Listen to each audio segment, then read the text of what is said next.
나 거짓말 못해. 내가 없는 말 했어. 이렇게 하는 분들이 있어요. 말 한마디 할 때도 야 너 합격한다는 거 보니까 그거 되게 쉬웠나 보네? 그리고 이제 약간 표정이 안 좋은 거 보니까 야 농담이야 농담. 괴로운 거는 상대방이 무례한 게 맞는데 조력이나 동조하는 세력이 있을 때 맞아요. 다른 사람들이 같이 비웃어요. 정말 이 일을 매일매일 당하고 있는 어떤 분이 계시다면 저는 보통 이렇게 3단계로 대처하라고 얘기를 합니다. 1단계는 반갑습니다. 이덕실입니다. 오늘도 여러분께서 원하시는 바로 그 지식 저희가 전달해주기 위해서 모였고요. 안녕하세요. 아나운서 한석준입니다. 안녕하세요. 정신건강의학과 전문의 최명기입니다. 네 안녕하세요 상담학자 이현주입니다. 반갑습니다. 행불선원장 월호입니다. 이런 얘기가 나올 정도였어요. 사회생활 대인관계에서 무례한 사람을 나는 별로 못 만나봤다. 이렇게 안 만나보는 것 자체가 복이다라고 할 정도로 많은 분들이 기다리고 계시던 주제이기도 하고요. 무례한 사람을 만났을 때 내가 똑같이 같은 급으로 떨어지지 않으면서 어떻게 대처할 수 있을까? 이런 현실적인 방법에 대해서 우리 네 분의 지혜를 얻으려고 모였습니다. 다른 건 다 참아도 진짜 이것만큼은 못 참겠다. 야, 어떻게 사람의 인두겁을 쓰고 이런 일을 할 수가 있을까 싶을 정도의 무례한 순간이 스님께는 없었겠죠?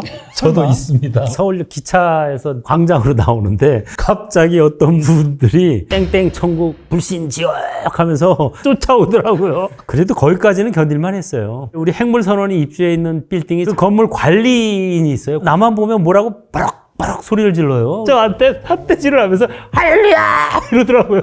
야 이거 어떻게 해야 돼? 되게 두려웠을 것 같아요 그런 상황. 그 당황스럽죠. 근데 내일도 체면에. 만날 거고 모레도 만날 매일 수밖에 만나니까. 없는. 이 정도면 사실 무례함을 좀 넘어가는 것 같긴 해요. 그죠? 원장님도 있나요? 전 무례한 사람 여럿 있었는데요. 댓글로요. 댓글로 많죠. 그 중에 1번 댓글이 있었는데요. 제가 진정한 친구는 없다. 그런 거를 이제 올렸거든요. 그랬더니 밑에 댓글이 뭐였냐 하면은요. 너 친구 되게 없게 생겼다. 그래서 그건 좀 약간 무례한 듯한 느낌도 들었었어요. 그리고 또 이렇게 풀어나가게 되면 자기가 원하는 얘기도 원하지 않는 얘기도 있잖아요. 그러면은 너나 정신병원에 가라. 너나 입원해라. 그런 경우에는 좀 무례하다고 할 수 있겠지요. 한석준 아나운서님은 국민 MC, 국민 아나운서다 보니까 오히려 사람들이 좋아함과 동시에 오히려 좀 무례하게 하는 사람이 꽤 있었을 수도 있겠네요.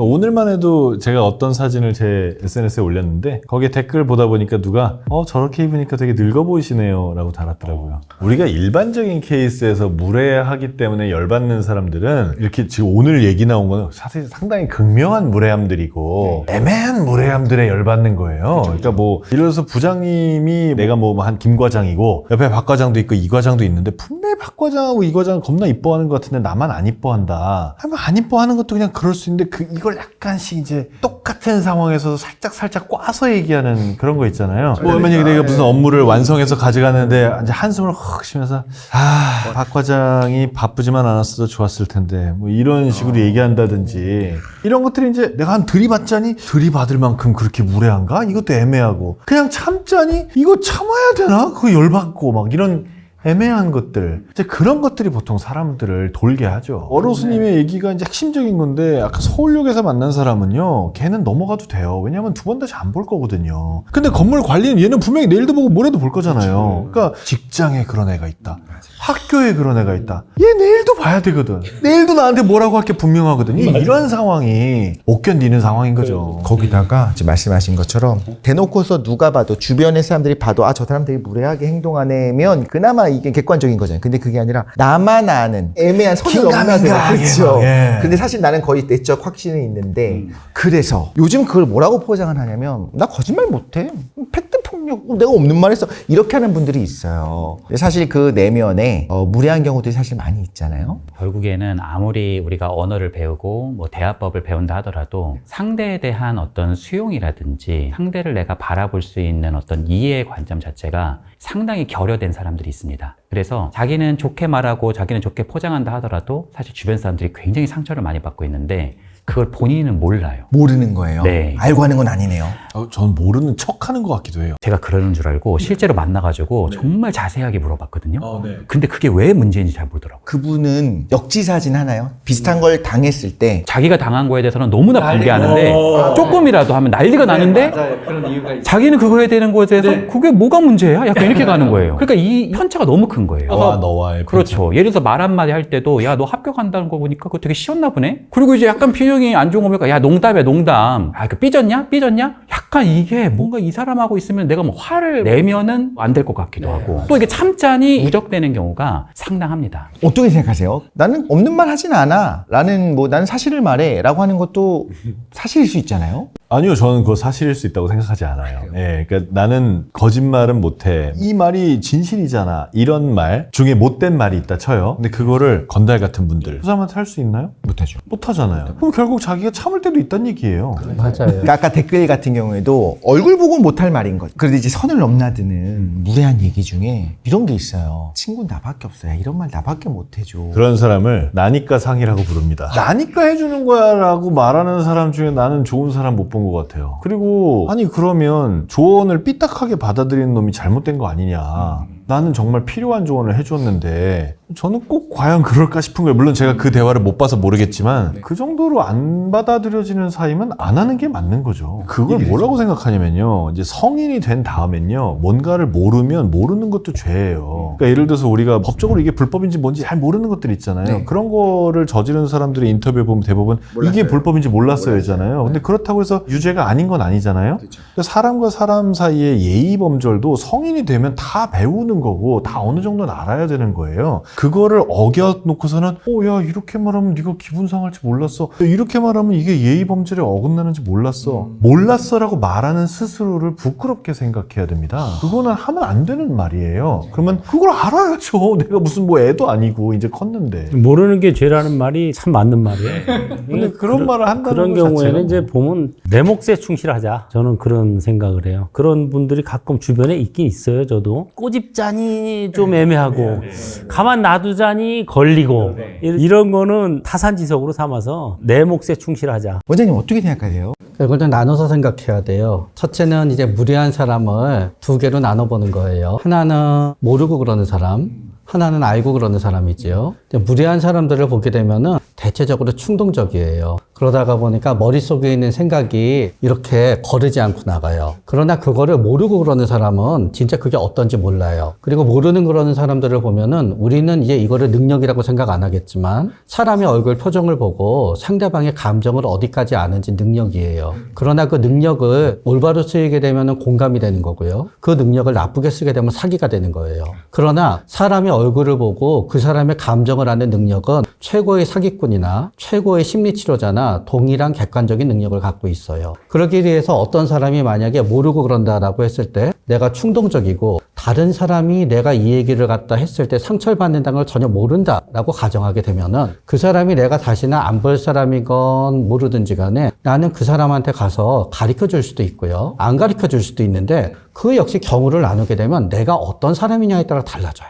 만약에 내가 누가 나한테 모르고서라도 무례한 일을 했는데 내가 그거를 그냥 넘어가게 되면 굉장히 내가 속이 상할 수 있는 사람이다. 그러면 나중에 화가 나서 뭐라고 하느니 가서 가르쳐주는 게 나은 거예요. 나 기분이 좀 안 좋았어요. 그럼 그 사람이 진짜 모르고 그런 사람이라 그러면 나한테 사과를 하겠지요. 잘 끝나는 거예요. 네? 그러나 어떤 사람들은 자꾸 자기 자신의 방법을 남한테 강요하는 경우가 있어요. 어떤 경우냐면은 이 사람은 얘기를 안 하고는 못 참는데 옆에선 자꾸 얘기할 필요가 없대요. 그거는 나한테 맞는 방법이지 이 사람한테 맞는 방법이 아니에요. 반대로 어떤 분은 저 사람은 모르고 그랬을 거야 라고 생각하게 되면은 그냥 피하거나 아니면 이해하고 감싸주는 게 오히려 더 좋은 방법이라고 생각하는 사람도 있어요. 그 사람은 그렇게 해도 되는 거예요. 그렇기 때문에 모든 거에는 상대방과 내가 있는 거지요. 그러나 우리가 남한테 무례한 일을 하면서 무례하다는 거를 알고 그러는 사람도 있어요. 지금까지 모르는 거였고요. 아무리 그 사람이 사람의 얼굴 표정을 읽지 못하고 충동적이다 하더라도 살다가 보면 우리는 피드백을 받게 돼요. 그러나 어떤 사람들은 그 피드백을 통해서 상대방이 내가 이 얘기를 하면 저런 감정을 일으킨다는 걸 알고 이제 다른 의도는 없지만 재미가 있어서 하는 사람들이 있어요. 보통 두 개의 재미로 나눠져요. 하나는 남을 놀리면은 반응을 보면 나만 재밌는 사람이 있어요. 그러나 많은 사람들은 남을 갖다 놀리거나 남한테 무례한 행동을 하면서 다른 사람들의 반응이 합쳐져서 내가 더 재미있어요. 내가 무례하게 굴었는데 다른 사람들이 같이 비웃어요. 그럼 굉장히 기분이 좋아져요. 어떤 사람들은. 사악하지요. 그건 나머지 사람들은 쟤 잘 모르는 거야 하면서 같이 그 사람을 일종의 차별적 시각으로 봐요. 그렇기 때문에 이런 경우에는 무례하게 굴고 자기가 아는 거예요. 말씀하신 그 무례한 이야기도 누군가에겐 비수가 꽂히는 말들일 수 있는 거잖아요. 근데 이런 얘기를 들어야 되는 사람은 또 안 듣더라고요. 이런 얘기를 듣는 사람은 이 영상 안 보고 그 사람한테 상처받은 사람만 본다니까요. 그래서 저희가 준비한 건 이겁니다. 무례한 사람을 어떻게 대처할 것인가. 다양한 사양이 있는데 첫 번째, 다시는 안 볼 수 있는 사이입니다. 이럴 때 단호하게 대처하는 방법. 하지만 나의 디그니티는 지키면서. 아니 다시는 안 볼 사람한테 왜 말을 해야 돼요? 계속 예의 없는 상태로 있다가 나보다 더 독한 놈한테 실수해서 거기서 크게 혼나게 내비두는 게 낫지 않나요? 이거 굉장히 독특한 것 같아요. 오히려 그래요? 한 번 보고 말 거니까 내가 시원하게 말해야지 하는 분도 있을 거예요. 한 번 보고 말 거면 이 일이 두 번 생기진 않을 거 아니에요? 운전으로 얘기하셨는데 내 앞으로 확 끼어들었기 때문에 내가 굉장히 놀라긴 했지만 어쨌거나 걔는 갈 거 아닙니까? 나랑 두 번 다시 마주칠 사이가 아니잖아요. 내가 봤을 때 걔는 사고가 나게 생겼어요. 그러면 그 사고가 나랑 안 나는 게 좋잖아요. 빨리 가는 게 낫죠. 열을 받지만 두 번 다시 안 볼 사이한테는 절대 아무 말도 안 합니다. 오히려 계속 봐야 되는 사람한테만 어떻게 대처할까를 생각하죠. 동의하세요? 아니 너무 좋은 생각인데 보통은 그때 말을 못하고 집에 와서 생각하다 화가 나는 거야. 그때 한마디 할 걸. 어차피 얼굴 볼 사람도 아닌데 누군가에겐 그때 한마디 못한 게 스크래치가 날 수 있거든요. 그거는 뭐 정답은 없는 것 같아요. 그러니까 자기가 한 번 만난다 하더라도 단호하게 대처해야 되는 게 상황이 있으면 또 할 수도 있겠죠. 끊고 넘어가면 나한테 너무너무나 이제 좀 힘들고 한다면은. 근데 저 같은 경우도 사실 뭐 한 번 만나는 사이인데 그런 게 있으면 사람은 되게 다양하거든요. 제가 여러 사람을 만나면서도 깊이 있게 만나면서 깨달은 바는 사람은 정말 다양하다. 우리 사회에는 다 나쁜 사람만 있는 건 아니지만 또 우리 사회에는 극단적인 좀 이기주의자들도 있습니다. 그리고 정말 좀 이게 상식을 벗어난 사람들이 있어요. 그러니까 내가 혹시 지금 밖에서 만난 사람이 그런 사람일 수 있단 말이에요. 그럼 내가 그 몇 마디 한다고 해서 그 사람이 전혀 달라질 것도 없고 또 나는 심리적 에너지만 쓰일 수 있단 말이에요. 그래서 사실은 그 부분에 대해서는 또 굉장히 큰 상처가 받지 않는 한 좀 넘어가는 편입니다. 우리가 다시 보지 않을 사람에는 두 가지 의미를 쓰여요. 하나는 진짜 한 번만 보고 다시 안 볼 사람이 있지요. 스쳐 지나가는 사람에 대해서는 사실은 정답은 그냥 스쳐 지나가는 거예요. 왜냐하면 스쳐 지나가는 사람에 대해서 대응을 하잖아요. 스쳐 지나가는 사람을 자꾸 만나게 되는데 그 만나는 장소는 경찰서가 될 수도 있고 또는 민원실이 될 수도 있고 또는 법원이 될 수도 있고 진짜 미안하지만 병원에서 만날 수도 있어요. 그러나 우리가 다시 만나지 않을 사람이라는 의미에는요. 앞으로 다시 만나기로 안 한 사람이라는 의미가 들어가요. 오늘 보고 관계를 끊을 사람. 그때는 굉장히 조심해야 돼요. 왜 조심해야 되느냐? 결국은 그 사람을 만나게 될지 안 만나게 될지는 나의 결정에 대한 저 사람의 반응에 달라져 있어요. 나는 안 만나려고 하지만 그 사람이 맨날 따라다니면 나 내일 만나게 돼요. 나는 다시 안 만난다 그랬지만 그 사람이 잘못했어 그러면 난 또 만나게 돼요. 그렇기 때문에 이 사람을 이제 다시 안 볼 생각으로 뭔가 할 때는 조심해야 되고 그 사람에 대해서 진짜를 알아봐야 돼요. 그래서 항상 과거에 다른 사람을 대할 때 뒤끝있고 공격적으로 끝까지 계획적으로 괴롭히던 사람은 나에 대해서 예의가 아니에요. 피하는 게 최고네요. 그런 경우에는. 피하거나 아니면은 주변의 도움이나 공권력의 도움을 얻는 것도 방법이 돼요. 그러나 저는 환자분들이나 내담자분들 이렇게 말씀드려요. 대부분 하고 계시는 게 최선의 행동일 가능성이 높다고. 우리는 나중에 그 상황을 벗어나고 나니까 없던 용기도 생기고 없던 죄책감도 생기지만요. 그때 한번 해볼 걸. 그러나 모든 인간의 삶의 1분 1분은 사실은 역사예요. 그 당시에는 그렇게밖에 할 수 없었던 거예요. 그래서 나는 내 인격의 한계 내에서 상대방이 강하고 약함에 따라서 나도 모르게 되게 최선의 행동을 했을 가능성이 높아요. 그래서 가능하면 후회하거나 자책하지 말자고 저는 항상 말씀드려요. 당신한테 가장 좋은 방법은 내가 아니라 보통 당신이 알고 있다고. 교수님 어떻게 생각하세요? 직장에서 은근하게 나를 계속 괴롭히는 상사 혹은 부하 직원 혹은 친구 어떻게 대응하는 것이 가장 나의 자존감을 지키고 좋은 방식이 될까요? 이게 무례한 사람들이 보편적으로 그렇게 한다고 생각을 하시는 경우가 많은데 사실 무례한 사람이 어떻게 보면 파리가 몰리듯이 어떤 면에서는 무례한 사람이 조금 몰리는 어떤 특정 사람이 있습니다. 그러니까 예를 들어서 직원 10명이면 10명 모두에게 이 정도의 무례함이 나오는데 특정 한두 명한테만 무례함이 막 10점 만점에 10점으로 나가는 경우들이 상당해요. 그래서 보통 그렇게 내가 굉장한 피해자가 되는 경우에 그런 부분들을 찾다 보면 그 사람이 보통 틈을 열어주는 경우들이 상당합니다. 그러니까 내가 너무 비위를 맞추거나 너무 막 저자세를 가거나 심지어 막 내가 자학을 하는 거예요. 내 자학 개그를 하고 막 제가 되게 맹하잖아요. 막 이렇게 막 자기가 막 얘기를 하니까 밥 먹으러 와서 맹한 사람이 추천하니까 음식도 맹맹하네. 막 이렇게 얘기하니까 이게 내가 뭐라고 얘기하기도 좀 그렇고 기분은 되게 상당히 나쁘고 이 사람은 또 거대해 보이고 약간 표적이 계속 되어버리는. 주변에서 같이 웃고. 나는 뭔가 놀림거리 된 것 같고. 그러니까 이렇게 뭔가 약간의 역학상에서 내가 자꾸 당하는 위치로 가게 되는 경우들이 상당히 있는데 사실은 그런 사람에게 있어서 가장 중요한 건 단호하게 대처하는 것보다 내가 그렇게 틈이 있지 않다는 것을 먼저 보여주는 것이 되게 필요합니다. 이 사람은 그냥 악수를 하는데 그냥 이렇게 해요. 나는 막 굉장히 고개를 숙이면서 해요. 이런 패턴을 사실 벗어날 필요가 있다는 거예요.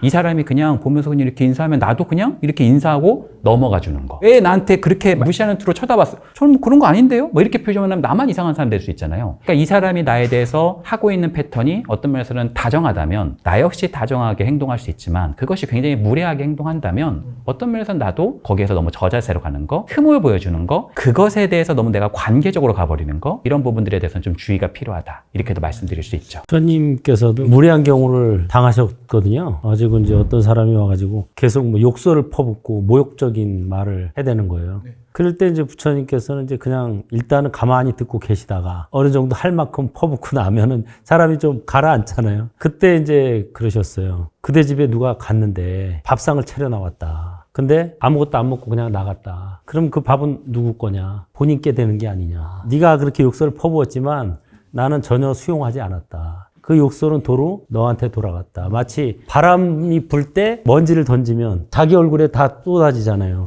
그것처럼 무례한 사람에 대해서 일단 급하게 대응할 게 아니고 마음을 좀 가라앉히면서 아바타 명상을 하면서 그래가지고 어느 정도 그 시기가 지나면 적절하게 얘기를 해줄 필요가 있다는 거예요. 표현을. 그러니까 나는 너 생각에는 네가 진짜 무례하게 굴라고 군 건지 모르고 한 건지 모르지만 그러한 행동으로 인해서 나한테는 이런 영향이 있었다. 다만 그렇다고 내가 화를 낸 건 아니다. 그렇지만 할 말은 한다. 이런 게 적절한 대응 같아요. 연결되는 게 있네요. 그렇죠. 이 예를 다른 얘기로 비유하기도 하는데 뭐라고 하냐면 누가 택배를 내가 주문하지도 않은 택배를 저한테 보내면 저는 받으면 안 되잖아요. 뭔지 모르겠으니까. 그래서 안 받으면 그 사람에게 반성이 됩니다. 너의 무례한 말이고 뭐고 난 안 받았으니까 가져가 다시. 도로 네 거지 그냥. 사바세계를 지배하는 법칙이 있어요. 인과 응보의 법칙이에요. 내가 응징하지 않아도 응징을 받아요. 그땐 이제 나의 대처 방법도 달라지는 거예요. 이게 1대1이에요. 그리고 딱 보면 알아요. 상대방이 나한테 질지 안 질지. 저는 그럴 때는 하고 싶은 대로 해도 된다고 생각해요. 그러나 또 다르게 이 사람이 눈치가 없이 나한테 무례한 건 맞지만 그 무례함에 대처했을 때 내가 당할 게 너무 커서 내가 그 무례함을 넘어간다 그래도 내가 비겁한 건 아닌 거예요. 그렇기 때문에 달라지는 거지요. 그러나 이게 제일 우리가 많은 사례에서 괴로운 거는 상대방이 무례한 게 맞는데 조력이나 동조하는 세력이 있을 때예요. 맞아요. 난 처음 여기에 들어왔어요. 저 사람은 무례하게 굴어요. 근데 왠지 저 사람한테 동조하거나 그런 세력이 있을 것 같아요. 그러나 그것 때는 한번 냉정하게 생각해 봐야 돼요. 왜냐하면은 인생에서는 내가 어떤 사람을 좋아하잖아요. 나는 그 사람이 특별해서 좋아하는 것 같지요? 아니에요. 내가 좋아하는 사람은 대부분 남도 좋아해요. 무례한 사람은 얼핏 볼 때 남들이 얘기 못하고 남들이 동조하는 것 같지요? 다들 그 사람을 대체적으로 싫어해요.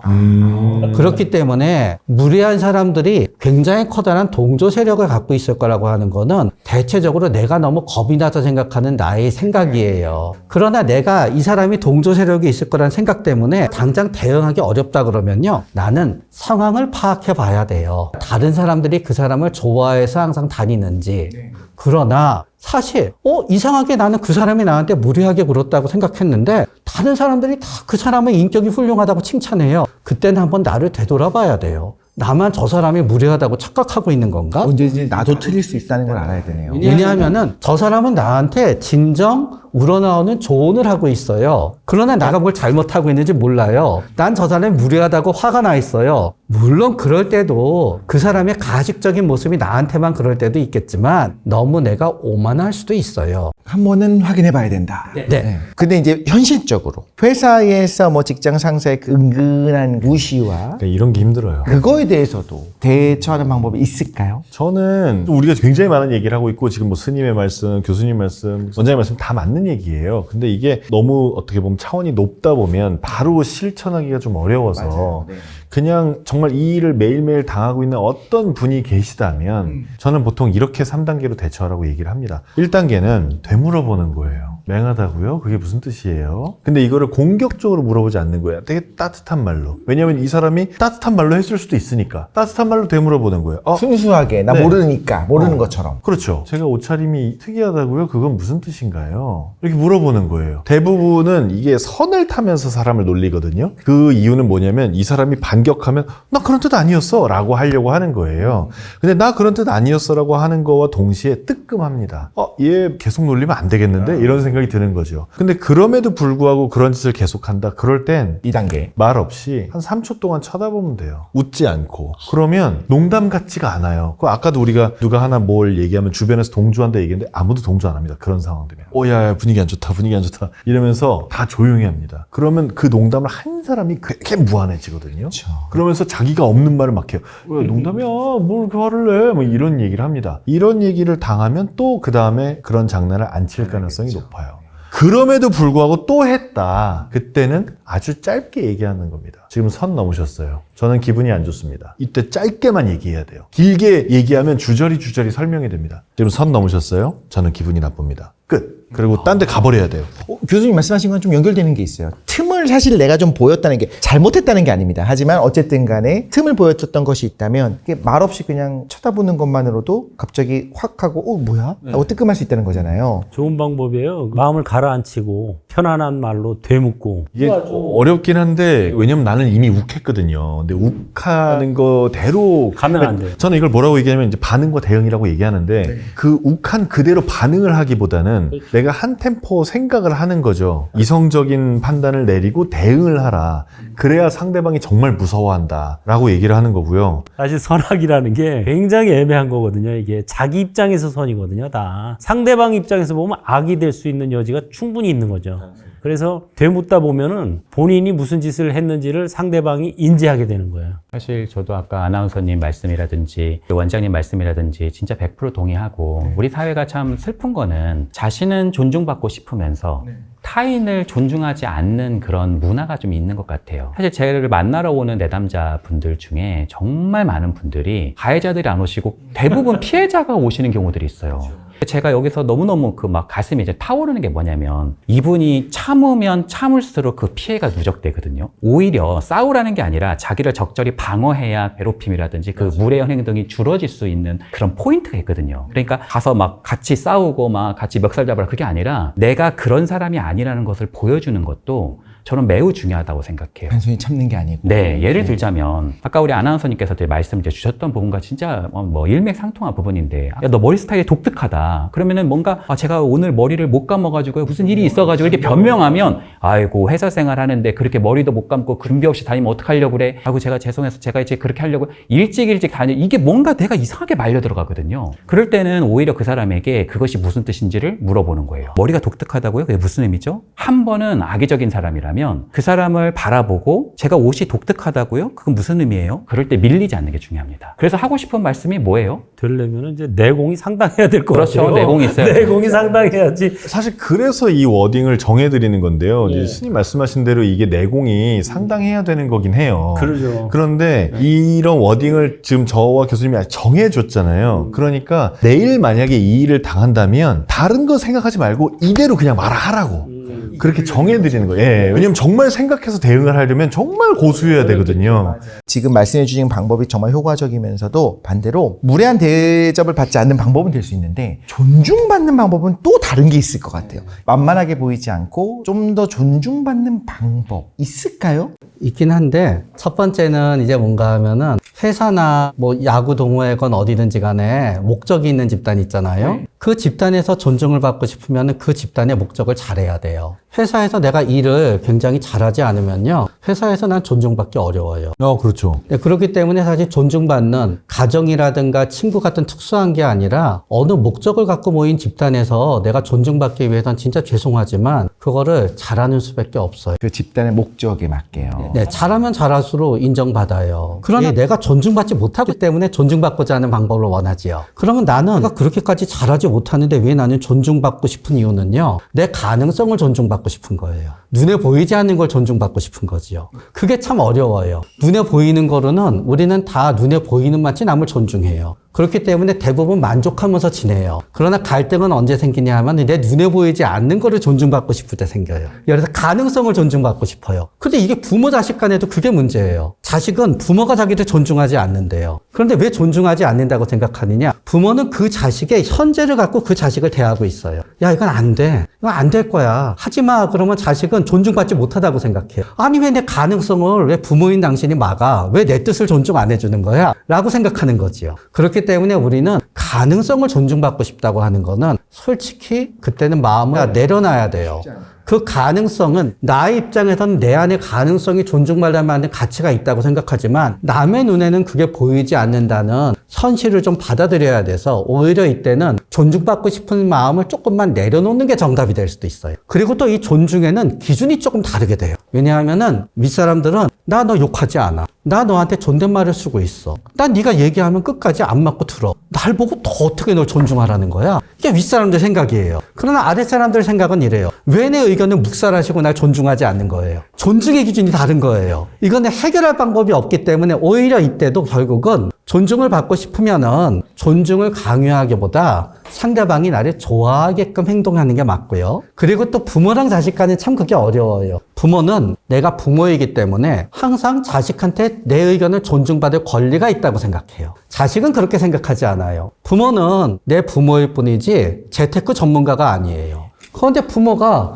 재테크에 대해서 자기 의견을 존중하래요. 부모로서 존중받길 원할 수는 있어요. 그리고 또 부모는 그래요. 내가 그래도 너보다 선배로 너를 갖다 키웠으니까 내 의견을 존중해야지. 그럼 자식은 어떻게 생각하는지 아세요? 당신이 이렇게 날 키워놨는데 어떻게 내가 당신을 존중해? 그러니까 이거는 각자의 입장이 다른 거예요. 문제는 이쪽은 굉장히 충분히 존중하고 있는데 이쪽은 존중하지 않는다고 생각하지요. 그럴 때 결국은 존중받는 방법은 상대방의 입장에서 내가 과연 얼마나 존중받을 위치에 있는가를 생각해야 되는 거고, 그래서 우리는 결국은 존중받기 생각하는 기준이 서로가 다르기 때문에 존중받는 방법은 결국은 기준에 대해서 유연하게 생각하고 다른 전략을 채택하는 거예요. 아주 객관적인 얘기인 것 같아요. 콩 심은 데 콩 나고 팥 심은 데 팥 난다. 인과응보의 법칙이 이제 존중하라, 존중받을 것이다. 이거거든요. 자기가 다른 사람을 존중하면은 존중받게 돼요. 제가 쌍계사로 처음에 출가했을 때 행자 생활을 이제 산에서 하게 되는데 한 가지 원칙을 가르쳐 줍니다. 그게 뭐냐면 이 세상에 있는 모든 사람들은 다 네 윗사람이다. 그런 마음을 가지고 행자 생활을 해야 된다. 그래서 1차적으로 이제 하심을 하는 건 남을 존중하고 나를 낮추는 게 되는 건데 그렇게 이제 살다 보면은 존중받게 돼요. 그게 남을 존중하는 거잖아요. 말씀하신 것처럼 내가 정말 겸손하게 낮은 곳에서 섬기는데 그럼에도 불구하고 사실은 틈을 보이진 않는. 근데 저는 여기서 하나만 보태고 싶은 게 뭐냐면 이런 일을 당한 사람이 있을 때 그 당한 사람이 어떻게 보면 틈을 보였다든지 뭐 콩 심은데 콩 난다든지 그런 원인을 제공했을 수도 있어요. 하지만 저는 이 사람들한테 탓을 하고 싶진 않아요. 왜냐면 이렇게 착하게 살았던 사람들에게 착하게 살았다는 걸 틈으로 공격하는 사람이 나쁜 사람인 거고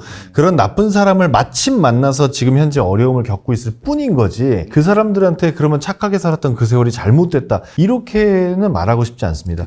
물의 한 놈이 일단 잘못된 놈이에요. 혹시라도 이런 얘기 와중에서 상처받는 사람은 없었으면 좋겠어요. 그러니까 많은 분들이 오셔가지고 이 말씀하시면서 엄청난 이 원한 같은 감정 몇 년 동안 생긴다니까요. 있었던 예. 거의 화병 걸릴 만큼 그런 부분을 가지고 얘기하시는데 그럼에도 불구하고 자신이 적절하게 대처를 하려고 이제 어떤 포인트로 넘어가게 되면 그분들이 내가 내 말을 하게 되면 내가 되게 이상한 사람이 되고 무례한 사람이 될까봐 걱정된다 이런 얘기를 많이 하세요. 무례한 사람이 될까봐 을 당할까봐. 네. 근데 여기서 제가 말씀드리는 건 10이라는 게 진짜 단호한 거고 0이라는 게 너무 진짜 다정한 거라면 적당히 다정한 거. 지금이 0 수준이라면 막 8, 9까지 가라는 게 아니라 2, 3점 정도라도. 웬만한 관계에서는 유연하게 넘어가는 것도 하나의 지혜일 수 있고 그분의 착한 심성에게는 그런 것이 굉장히 좋은 강점일 수도 있다고 생각해요. 그러나 다정하되 또 착한 것은 좋지만 어떤 면에서는 쉬운 사람은 되지 않기. 그리고 존중이라고 하는 부분에 대해서 나에게 그걸 건넨다는 것은 나의 자존감을 무너뜨리는 그거잖아요. 어떻게 보면.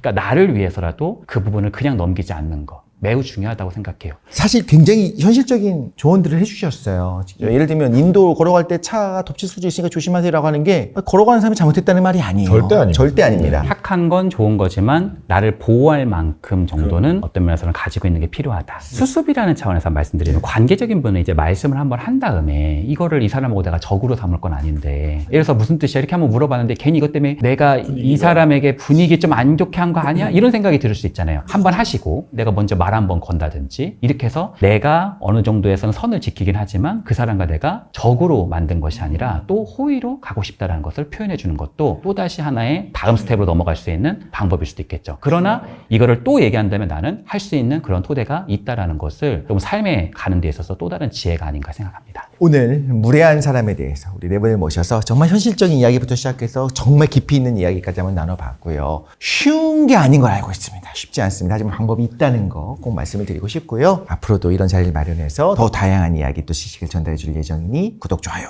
계속적으로 부탁드리도록 하겠습니다.